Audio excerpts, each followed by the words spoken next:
నమస్తే అండి. నేను మీ రామకృష్ణ నిహాన్, ఆస్ట్రో న్యూమరాల్ స్నేహి. అందరూ ఎలా ఉన్నారు? పేరు పేరున ప్రతి ఒక్కరికి నేను తెలియజేస్తున్నాను. దయచేసి శని హోమం జరిపించుకోండి. రేపు పొద్దున మీరు బాగుపడి ఉన్నతంగా ప్రయోజకులైతే నాకు ఒక రూపాయి ఏమి ఇవ్వరు మీరు.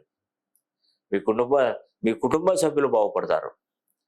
ఇంట్లో పిల్లలు బాగా చదువుకోవాలి, వాళ్ళని మంచి పొజిషన్లో ఉంచాలంటే తల్లిదండ్రులు ఆ సంరక్షణ బాధ్యత అనేది కూడా చేపడతారు. ఎందుకంటే మీ కొడుకును మంచి స్కూల్లో కాలేజీలో వేయాలంటే నీకు డబ్బు కలగాలి. అలా కలిగితేనే కదా పిల్లల్ని చదివించేది మంచిది ఉన్నత. అలాగా ఈ శని హోమం జరిపించుకోవడం వల్ల మీకు మంచి లాభాలు ఏర్పడతాయండి. మీరు ఉద్యోగం చేసినా, వ్యాపారం చేసినా, విదేశీ ప్రయాణాలను ఏదైనా కానివ్వండి, దాంట్లో ఉన్నతి లభిస్తుంది. మనం శనిని తక్కువ అంచనా వేయకూడదండి. ఎప్పుడు కూడా శనిని అస్సలు తక్కువ అంచనా వేయకూడదు. మొత్తం శనీశ్వరుడే మన ఉన్నతికి, డెవలప్కి, బాగుపడడానికి, చేయడానికి శనీశ్వరుడే మూల కారణం. అలాంటి శనీశ్వరుని మనం అసలు తక్కువగా చూడకూడదు. అసలు ఇప్పుడు మనకి ఏదైనా కష్టం వస్తే, నష్టం వస్తే, ఇబ్బందులు వస్తే, ప్రాబ్లమ్స్ వస్తే మనం ఏం చేస్తామంటే మన ఇలవేలిపోయినటువంటి వెంకటేశ్వర స్వామిని, మన ఇలవేలిపోయినటువంటి మల్లన్న స్వామిని, మన ఇలవేలిపోయినటువంటి ఆంజనేయ స్వామి, ఇట్లా ఆంకాలమ్మ, ఇట్లా రకరకాలుగా దేవుళ్ళను మొక్కుతూ ఉంటారు. వాళ్ళు ఏం చేస్తారంటే వాళ్ళు రికమెండేషన్ పంపిస్తారు శనీశ్వరుడికి. ఇదిగో నా క్లయింట్ వచ్చాడు, అతనికి ఏదో కావాలన్నాడు, ఒకసారి చూడు, అతను ఒకసారి చూసి తనకి సమస్యల నుండి బయటపడే విధంగా చెయ్యి అని చెప్పేసి శనీశ్వరుడికి కాల్ లెటర్ పంపిస్తారు వాళ్ళు. అప్పుడు శనీశ్వరుడు ఏం చేస్తాడంటే కుంభరాశిలో ఉన్నప్పుడు మాత్రం మనం చేశామనుకోండి, సరే అని చెప్పేసి వదిలేస్తాడు. అదే నువ్వు మీనరాశిలోకి కుంభరాశి నుండి మీనరాశిలో కానీ వేరే వేరే రాశులలో ఉంటే అప్పుడు శనీశ్వరుడు ఏమంటాడంటే, మీరు చెప్పింది నిజమే, సబబుగానే ఉంది, బాగానే నేను చేస్తాను, కానీ నేను ఈ సీట్లో కూర్చొని చేయండి, నేను పక్కన తప్పుకుంటానా, ఇదే సీట్లో మీరు కూర్చొని అతనికి ఏం కావాలో మీరే ఇచ్చేయండి, నన్ను ఎందుకు అడుగుతున్నారని అంటాడు శనీశ్వరుడు. అందుకే శని అంటే దేవదేవుళ్ళకే భయం. ఒక విధంగా చెప్పాలంటే ఎందుకు ఆయనతో పెట్టుకోవడం.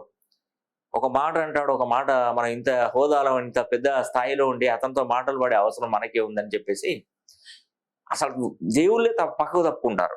అందుకే ఎవరికైనా కూడా శని తన జాతక చక్రంలోకి వచ్చినప్పుడు తనకు నష్టాలు జరుగుతున్నాయి.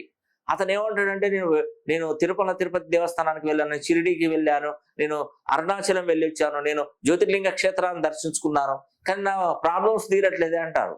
అందుకే భగవంతుని మనం కోరుకుంటున్నాం, కానీ భగవంతుడిని రికమెండ్ చేస్తే నేను వినట్లేదు కదా. ఇది వినకపోవడానికి కారణం ఏంటంటే కుంభరాశిలో ఉన్నాడు శనీశ్వరుడు. అలాంటప్పుడు ఎక్కడ వింటాడు? అస్సలే వినడే ప్రసక్తి లేదు. కాబట్టి దానికి ఒక మార్గం ఉంది. ఈ అంటే అర్ధాష్టమ శని, అష్టమ శని, ఏళ్ళనాటి శని నడుస్తున్నటువంటి వారు దేవతామూర్తుల విగ్రహాలకు పూజలు చేసిన, అభిషేకాలు జరిపించినా ఏ ఫలితం ఉండదు. ఏది కుంభరాశిలో ఉన్నంతసేపు. శని వాళ్ళ ఏళ్ళనాడు శని, అర్ధాష్టమ శని, అష్టమ శని నడుస్తున్నప్పుడు వాళ్ళు ఎక్కడికి వెళ్ళినా ప్రయోజనం. కానీ ఇదొక మార్గం ఏంటంటే, మనకు శని త్రయోదశి వస్తుంది 23వ తారీఖు 3వ నెల. చక్కగా శని హోమం జరిపించాలి. తను ప్రసన్నం అవుతాడండి. నిజంగా నీకు 2 గేట్లు ఓపెన్ చేసి పెడతాడు, వెళ్ళిపో, ఇంకా ఒక్క క్షణం కూడా ఆలస్యం చేయకుండా వెళ్ళిపో అంటాడు శనీశ్వరుడు. అవునండి, ఖచ్చితంగా అంటాడా చూడండి. అంటే మీరు ఏ బాధలతో బాధపడుతున్నారు, సమస్యలతో బాధపడుతున్నారు, ఆర్థిక ఇబ్బందులు కావచ్చు, అనారోగ్య సమస్యలు కావచ్చు, ఉద్యోగం కావచ్చు, వ్యాపారం కావచ్చు, చదువు కావచ్చు, విదేశీ ప్రయాణాలైనా కావచ్చు, వాటన్నిటికీ పరిష్కారం శనీశ్వరుడే. కాబట్టి శని హోమం ద్వారానే మనం ప్రసన్నం చేసుకోవాలి. ముళ్ళును ముళ్ళుతోనే, వజ్రాన్ని వజ్రంతోనే కోయాలంటారు. అలాగా శని హోమం ద్వారానే మనం ప్రసన్నం చేసుకోవాలి. కాబట్టి ఈ 23/3/2024 సంవత్సరంలో శని కుంభరాశిలోకి వచ్చాడు. కాబట్టి ఆ రోజు చక్కగా శని హోమం ప్రతి ఒక్కరూ 12 రాశుల వాళ్ళు జరుపుకోండి.